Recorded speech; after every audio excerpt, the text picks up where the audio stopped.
What's up, everybody? I'm Lou Cogliano, and you're watching the Ellen Live Show.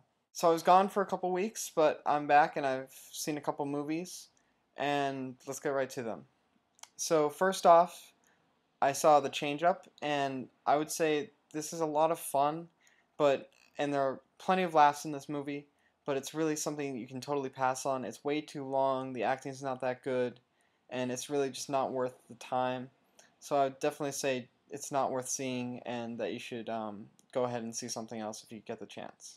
Next up, I saw Midnight in Paris. This is the new Woody Allen film, and I wasn't too sure what this was going to be like, but then I heard it was getting some really nice reviews, and I just had the opportunity to see it, so I went to see it.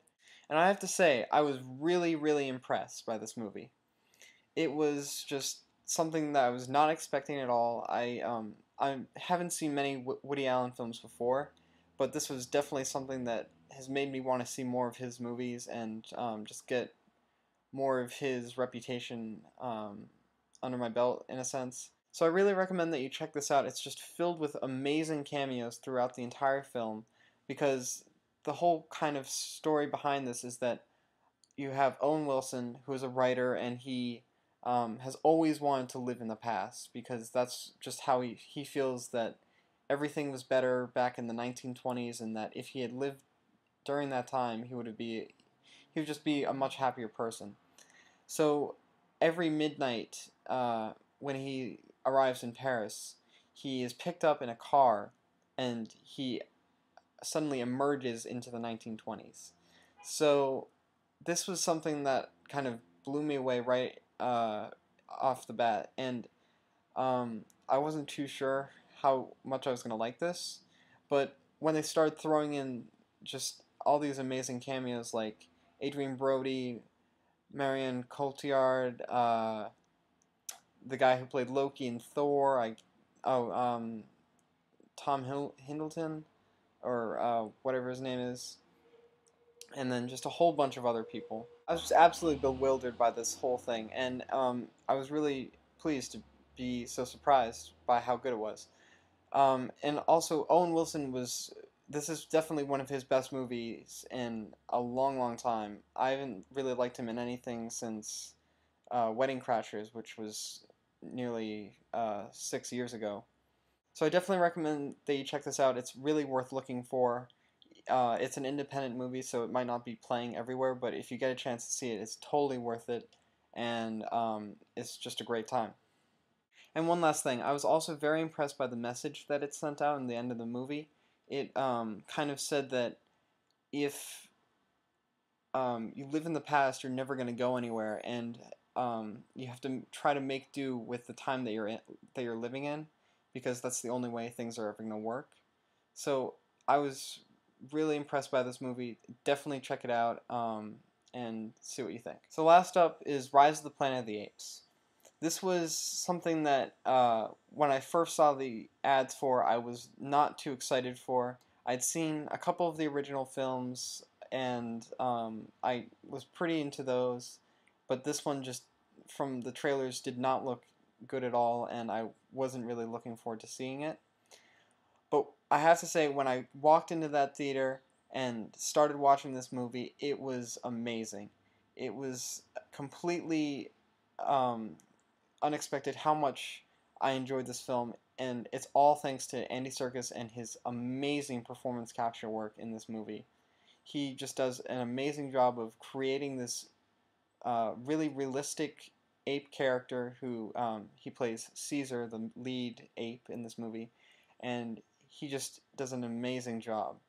It's something it's almost like nothing I've ever seen before, and it's just a whole nother level of this CG character creation, and he just really brought it to the top, and I'm completely amazed where they've been taking this.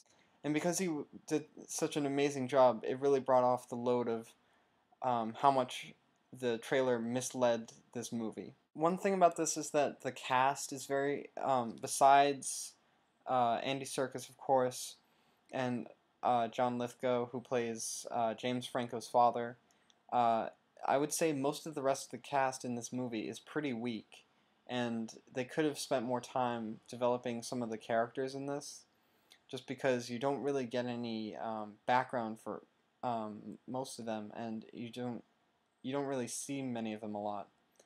Um, so they're pretty one-dimensional type characters um, that you don't get enough time to learn about. So I would say they should have changed that a little more, and also they don't really age throughout.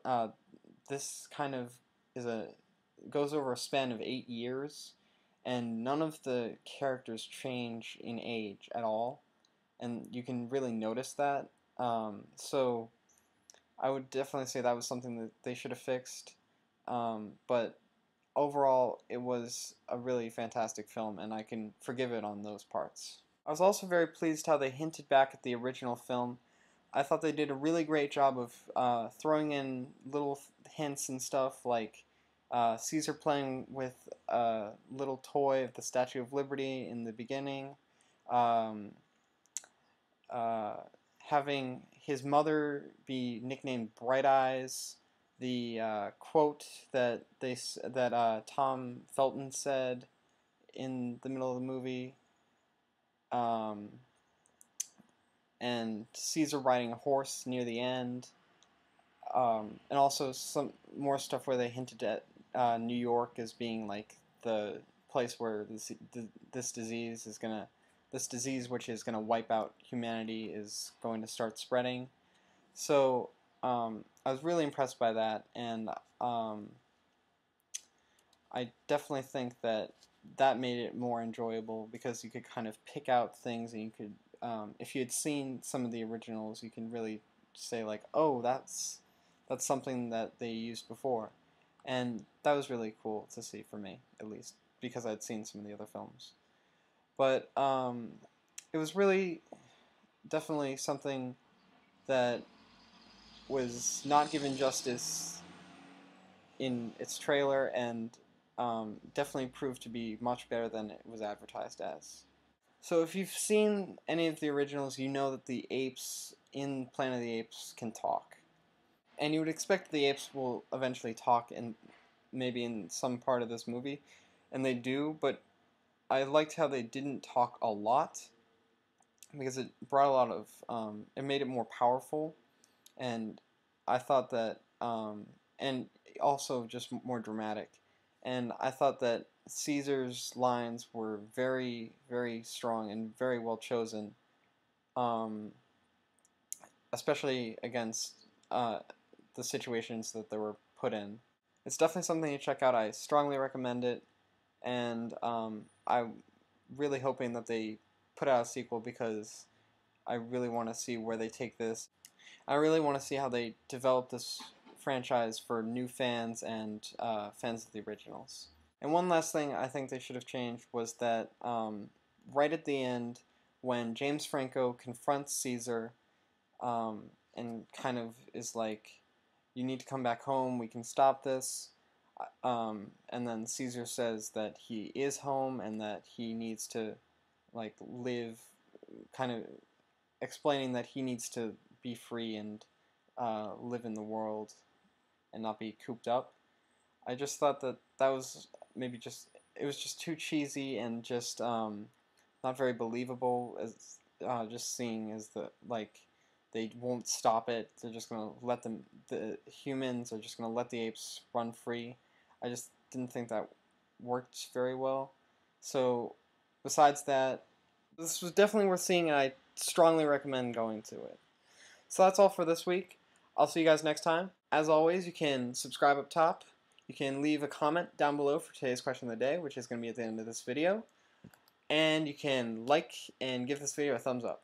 So today's question of the day is, what was your favorite summer movie of this year?